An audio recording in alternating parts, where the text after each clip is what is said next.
National conference के senior leader और MP Srinagar Budgam Saeed आगा रहुला मेहदी कई दिनों से पार्टी से नाराज दिख रहे हैं और कहीं ना कहीं पार्टी भी उनको इतना ज़्यादा तवज्जो नहीं दे रही है। जब से उन्होंने एंटी रिजर्वेशन प्रोटेस्ट जो श्रीनगर में सीएम रेजिडेंस के सामने हुआ था तब से लेकर जो जिसमें उन्होंने हिस्सा लिया था तब से लेकर पार्टी और उनके बीच सब कुछ ठीक नहीं चल रहा। और अब सईद आगा रोहुला मेहदी अपने पार्टी के नेताओं से भी मिलने वाले हैं। शेड्यूल तो कल का था मीटिंग का और अपनी एक अलग से स्ट्रैटेजी बनाने की कोशिश वो भी कर रहे हैं। पार्टी क्यों उनसे नाराज़ है और क्या पार्टी उनको सजेस्ट कर रही है, मेरे साथ इस पर बात करने के लिए हैं शेख बशीर अहमद। ये सीनियर नेशनल कॉन्फ्रेंस लीडर हैं, फॉर्मर एमएलसी भी हैं। न्यूज़ 18 से बात करने के लिए आपका बहुत बहुत शुक्रिया। आपका भी बहुत बहुत शुक्रिया। रोहुला जी जो है वो कई दिनों से नाराज़ हो रहे हैं और उन्होंने खुलेआम ये कहा है कि जब से उन्होंने एंटी रिजर्वेशन पॉलिसी पे हिस्सा लिया था तब से पार्टी ने उनके साथ दूरी बना ली है। क्यों आप उनसे नाराज़ हैं और क्या सजेस्ट करते हैं? जी, पहली चीज़ यह है कि नाराज़गी हो सकती है, डिफरेंस ऑफ ओपिनियन हो सकता है, ये दुनिया में कोई नई चीज़ नहीं है। घर के अंदर भी नाराज़गी होती है कि 4 लोग होते हैं, नाराज़ होते हैं, लेकिन अगर वही नाराज़गी सड़क के ऊपर आ जाए तो उसका लेवल बदल जाता है। आगा रहुला साहब अपनी जगह समझते हैं कि पार्टी उनसे नाराज़ है, मुझे लगता है ऐसा नहीं है। आगा रहुला साहब ने रिजर्वेशन के मामले में सड़क के ऊपर आने की कोशिश की, जो वो उमर साहब के घर के चीफ मिनिस्टर के बाहर हुआ उसमें चले गए, तो मुझे लगा कि शायद पार्टी के कुछ साथियों को अच्छा नहीं लगा, क्योंकि डिफरेंस ऑफ ओपिनियन होना कोई बुरी बात नहीं है, लेकिन एक डिसिप्लिन पार्टी के अंदर एक डिसिप्लिन एमपी अगर वो आज खुद कुछ फैसला ले ले तो शायद पार्टी को बुरा लगता है। तो उसके बाद अब रिसेंटली उनका एक वीडियो भी आया कि पार्टी मुझसे डिस्टेंस बना रही है या पार्टी मुझे इस तरह करती है, तो मुझे लगता है कि शायद हमको साजिश का शिकार नहीं होना चाहिए।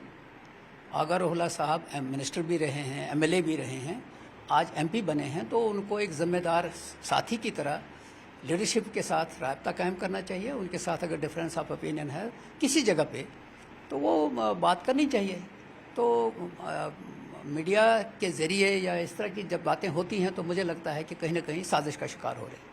साजिश का शिकार होते हैं, लेकिन उनके सपोर्टर्स कहते हैं कि आगा रहुला जो कह रहे हैं वो बहुत दमदार बात कर रहे हैं। वो कह रहे हैं जैसे उन्होंने 370 पर कड़ा रुख लिया था, उसके बाद रिजर्वेशन पर उन्होंने कहा, इसके साथ साथ बाकी इश्यूज़ पर भी उन्होंने कहा, और कहीं ना कहीं अपने ट्विटर के माध्यम से, सोशल मीडिया के माध्यम से, बयानों के ज़रिए वो ये दिखा रहे थे कि जो नेशनल कॉन्फ्रेंस की जो लीडरशिप है कहीं ना कहीं वो उन चीज़ों पर पूरा या लोगों की उम्मीदों पे खरा नहीं उतर रही है। तो सईद आगा रहुला जो है कहीं ना कहीं अपनी बात को कह रहे हैं कि वो जो कह रहे हैं वो सही है। पहली चीज़ यह है कि डिसिप्लिन पार्टीज़ के अंदर जो लोग काम करते हैं वो एक पार्टी की लाइन को टो करते हैं। जहाँ तक 370 के ऊपर उन्होंने बात की तो वो पार्टी की लाइन है, कोई बुरी बात नहीं है। रिजर्वेशन के मामले में भी पार्टी ने एक कमेटी बनाई है, गवर्नमेंट ने कमेटी बनाई है, और गवर्नमेंट ने जब कमेटी बनाई है तो उसका संविधान ढूंढने के लिए उसको पूरा हक है कि वहाँ जाके उनके साथ बात करे, क्योंकि जब लोगों ने मैंडेट दे दिया नेशनल कॉन्फ्रेंस को हुकूमत करने का तो उनके पास यही एक रास्ता था कि इसके ऊपर एक कमेटी बनाई जाए। सब कमेटी बनी है ताकि वो सुजेस्ट करे कि क्या होना चाहिए। उसमें रिजर्व कैटेगरी के लोग भी हैं, उसमें नॉन रिजर्व कैटेगरी के लोग भी हैं जो मिनिस्टर्स हैं। और दूसरी चीज़ है कि जब वो चीज़ आ जाएगी तो वो असम्बली के अंदर डिस्कस भी होगी। कोई चीज़ भी जब होती है तो जब डिसिप्लिन में उसको डिस्कस किया जाएगा तो कोई बुरी बात नहीं है, लेकिन अगर वो हम सड़कों के ऊपर ले जाएं तो शायद वो अच्छी बात नहीं है। जहाँ तक इस बात का ताल्लुक है कि पार्टी लोगों की एस्पिरेशंस की तरफ नहीं जा रही है, जिस तरह कुछ लोग कहते हैं कि नहीं जी अभी तो 6 महीने हुए हैं, 6 महीने में जो कुछ हो सकता था मौजूदा हालात में, यूटी है जम्मू कश्मीर के अंदर, रियासत नहीं है, ये सब लोग जानते हैं। और रियासत और यूटी में एक फ़र्क होता है, और ये भी सब लोग जानते हैं कि 2 पावर हाउसेस काम कर रहे हैं, जो जम्मू कश्मीर के लोगों को तजर्बा नहीं है। तो आहिस्ता आहिस्ता हम नहीं चाहते हैं कि हम दिल्ली के अंदर जो लोग हैं उनसे कन्फ्रंटेशन करें। हमने उनके साथ बातचीत करके कुछ चीज़ों का हल निकालना है, कन्फ्रंटेशन से हासिल नहीं होगा। ठीक है। अगरवाला के बारे में उनके सपोर्टर्स ये कहते हैं कि उनका एनसी में एक तरह से दम घुट रहा है, मतलब उनकी बात को सुना नहीं जा रहा, उनसे कोई बात नहीं कर रहा है। तो क्या आपको लगता है अगर उनका वहाँ दम घुट रहा है तो उनके सियासी अल्टरनेटिव्स हैं? पहली चीज़ यह है कि मैं समझ नहीं पाया कि उनके सपोर्टर्स कौन हैं, जिन्होंने इसको इलेक्शन लड़ाया, जिन्होंने वोट दिया, वो तो नेशनल कॉन्फ्रेंस के लोग हैं ना। उससे बढ़ के कौन से सपोर्टर्स होते हैं? हाँ, उनके पर्सनल फ्रेंड्स वगैरह हो सकते हैं, उनको डिफरेंस ऑफ ओपिनियन है, तो दम घुटने वाली कोई बात नहीं है। वो एमपी है, उसको हक है बात करने का, किसी ने नहीं रोका उसको।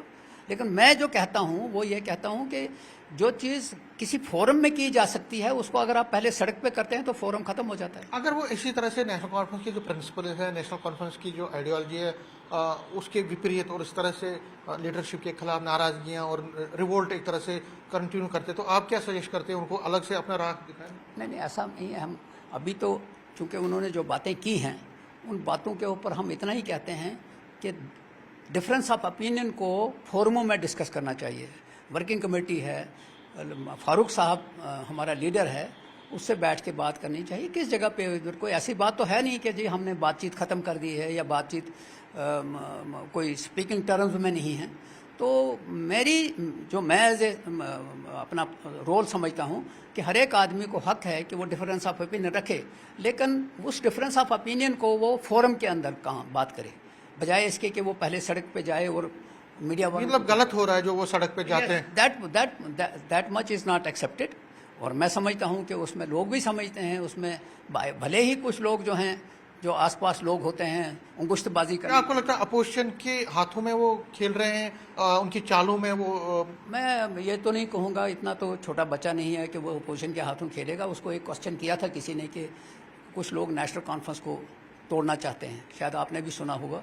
उसने कहा था कि जो नेशनल कॉन्फ्रेंस को तोड़ेगा उसको मैं खुद तोड़ूंगा। तो बहरहाल हम उस चीज़ पे भरोसा करते हैं कि वो नेशनल कॉन्फ्रेंस का एक अहम रुकन है, एमपी है।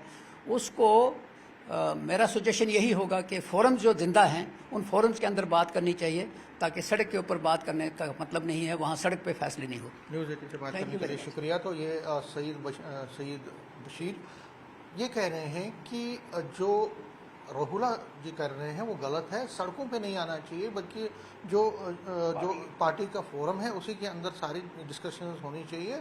और सैयद अगर रहुला पुराने नेता हैं, सीनियर लीडर हैं, उनको भी ये समझना चाहिए कि पार्टी से बढ़कर कुछ नहीं। अगर कोई भी उनके कंसर्न्स हैं, पार्टी लीडरशिप से वो बात करें ताकि उन कंसर्न्स को हल किया जाए। कैमरामैन साहिबा के साथ में समीर भट्ट, न्यूज़ 18 जम्मू।